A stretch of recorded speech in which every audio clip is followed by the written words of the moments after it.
Olá, boa tarde. Está no ar o Boletim Primavera, segunda edição. No mês de julho, o Brasil registrou um saldo positivo na geração de empregos, com a criação de 35,9 mil novas vagas formais. Teve como destaque o setor da construção civil. A construção civil foi um dos destaques na geração de empregos em julho. Depois de 33 meses consecutivos com resultados negativos, o setor criou 724 postos de trabalho formal no período. Já a indústria de transformação, que inclui a produção de automóveis, foi a principal responsável pelo resultado positivo de julho, com a criação de 12.594 vagas. Julho foi o quarto mês seguido com resultado positivo na geração de empregos. Foram quase 36 mil novas vagas formais. E a expectativa do governo é que esse número continue crescendo até novembro desse ano. Eu acredito que vem números melhores em agosto, até porque vocês vejam que a construção civil, que nós estávamos há 33 meses com números negativos, né? Agora nós apresentamos aí números positivos na construção civil, mas com certeza serão números melhores e melhores que julho. E o Brasil não vai ter números negativos mais de emprego. Pelo Twitter, o presidente Michel Temer comentou os dados e afirmou que o Brasil está vencendo o desemprego. No mês de julho, 17 dos 25 subsetores da economia empregaram mais do que demitiram. O setor de serviços empregou mais de 7.700 pessoas. Já o comércio criou outras 10.100 vagas formais de empregos. E a agropecuária gerou mais de 7 mil postos no mês de julho. No acumulado de janeiro a julho de 2017, o saldo de vagas de emprego é positivo. Foram quase 104 mil novas vagas. No mesmo período do ano passado, o número era negativo em mais de 623 mil vagas. E a liberação do FGTS das contas inativas teve reflexo direto na economia, o que, segundo o governo, melhorou o consumo e estimulou o mercado de trabalho. Segundo o Ministério do Planejamento, Desenvolvimento e Gestão, o saque das contas inativas terá um impacto positivo de 0,61 pontos percentuais no PIB, o Produto Interno Bruto, que é a soma de toda a riqueza produzida no país. Com o saque das contas inativas, foram injetados 44 bilhões de reais na economia. Esse dinheiro, o trabalhador teve o direito de usufruir desse dinheiro da forma que fosse mais conveniente para o trabalhador. Ou pagar contas, o que é importante, que faz parte do conjunto do mercado, ou utilizou desse dinheiro para fazer investimentos. E o reflexo nos traz aí no crescimento do emprego, principalmente na indústria da transformação. E a partir de agora, as contas do FGTS passam a ter uma nova remuneração e os lucros passam a ser divididos. Para entender mais sobre o assunto, acompanhe a reportagem. Um FGTS com melhor rendimento para o trabalhador. Este é o principal resultado das mudanças no funcionamento do fundo. A partir de agora, as contas vão ter uma nova remuneração e os lucros vão ser divididos. A novidade chega nas contas do FGTS até o dia 31 deste mês e vai valer para todos os anos a partir de agora. O primeiro valor que vai ser distribuído aos trabalhadores é de cerca de 7 bilhões e 300 milhões de reais, que é a metade do lucro do fundo em 2016. Ao todo, mais de 245 milhões de contas vão receber os depósitos, beneficiando 88 milhões de trabalhadores. A divisão vai ser proporcional ao saldo na conta em 31 de dezembro de 2016. Como acontece atualmente, os saques só ocorrem em casos específicos, como na compra da casa própria, demissão sem justa causa, aposentadoria e doenças graves. As contas também passam a ter nova remuneração. Elas seriam reajustadas neste ano em 5,11%, mas o reajuste vai ser de 7,14%, próximo ao da poupança, que foi de 8,34% em 2016 e maior que o da inflação no ano passado, que foi de 6,28%. O FGTS tem uma sistemática de correção diferente de outras aplicações da própria poupança, né? E que historicamente tem ficado um pouco abaixo, né, da inflação e do próprio investimento em poupança. Com essa medida, pela primeira vez na história, né, o governo decide dividir o lucro do FGTS, né, com os trabalhadores, né? Isso significa que você vai ter uma rentabilidade maior, né, do FGTS, do trabalhador, daquele volume de recursos, daquela reserva de recursos que está na conta do trabalhador para atender naqueles momentos de necessidade. O Fundo de Garantia do Tempo de Serviço foi criado em 1966. Serve como uma proteção ao trabalhador no caso de demissões sem justa causa.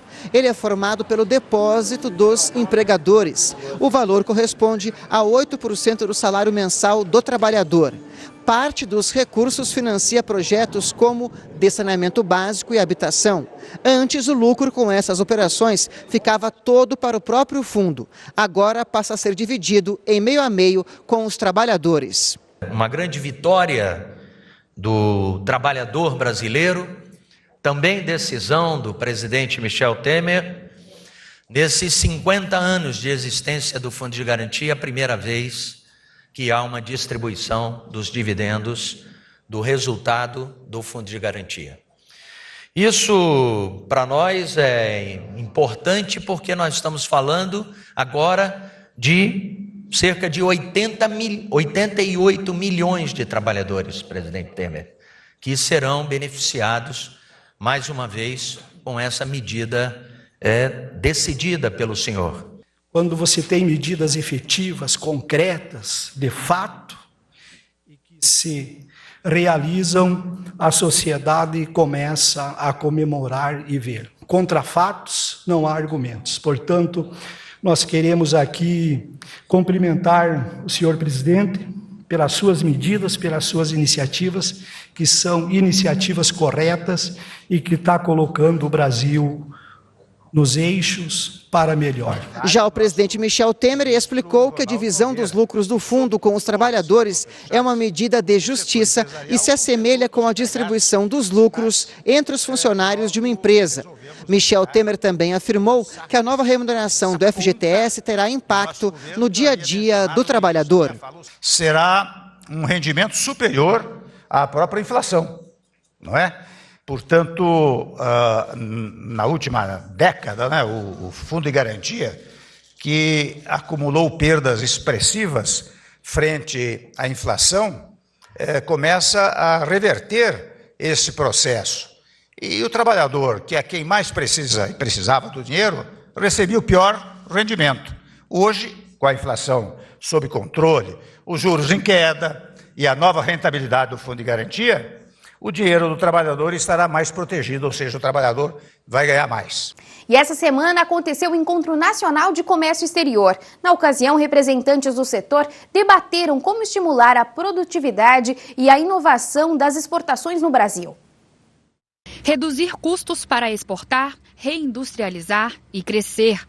Este foi o tema de mais um Encontro Nacional de Comércio Exterior, um dos maiores fóruns de diálogo entre empresários e governo para debater melhorias para o setor. Este gerente de uma fábrica de tubos de aço comemora a retomada das exportações da empresa. Após alguns anos sem exportar, nós conseguimos voltar a exportar esse ano.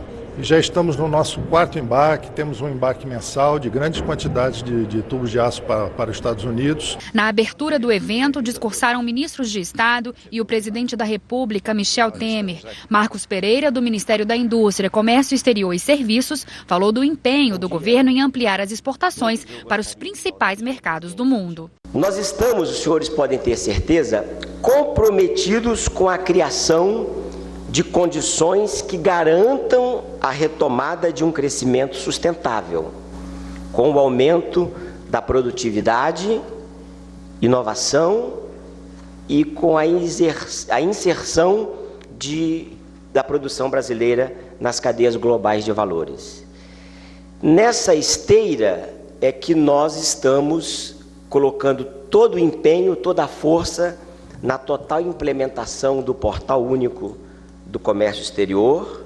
Estamos também trabalhando junto ao Ministério da Fazenda para a manutenção, trabalhamos no ano passado para a volta do Reintegra a 2% este ano e a manutenção e até ampliação do mesmo para o próximo ano. É um tema que está na nossa pauta, na nossa agenda. Nos primeiros 7 meses de 2017, a balança comercial brasileira registrou um resultado positivo de 42,5 bilhões de dólares, um recorde para o período. O presidente Michel Temer destacou a retomada da geração de empregos e reforçou o compromisso do governo com as reformas previdenciária, política e tributária para que o país continue a crescer. Nós fechamos, convenhamos, o primeiro semestre com um saldo positivo na criação de postos de trabalho.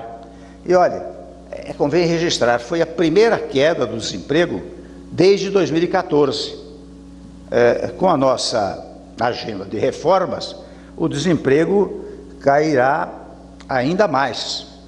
A nossa agenda de reformas contempla também uma importante vertente de competitividade. Michel Temer descartou a possibilidade de aumento da alíquota do imposto de renda. Há poucos dias, ou ontem ainda, se falava que nós íamos aumentar as alíquotas do imposto sobre a renda. Não é verdade. Não haverá aumento. Absolutamente não haverá aumento. E quando assumimos o governo, era urgente na economia um choque de transparência e de racionalidade. Nessa coisa da transparência, a nossa primeira preocupação foi informar os brasileiros da real situação das contas públicas e cuidar de colocá-las em ordem. O Boletim Primavera dessa segunda edição vai ficando por aqui. Mais informações às 7 horas da noite no Informe Região.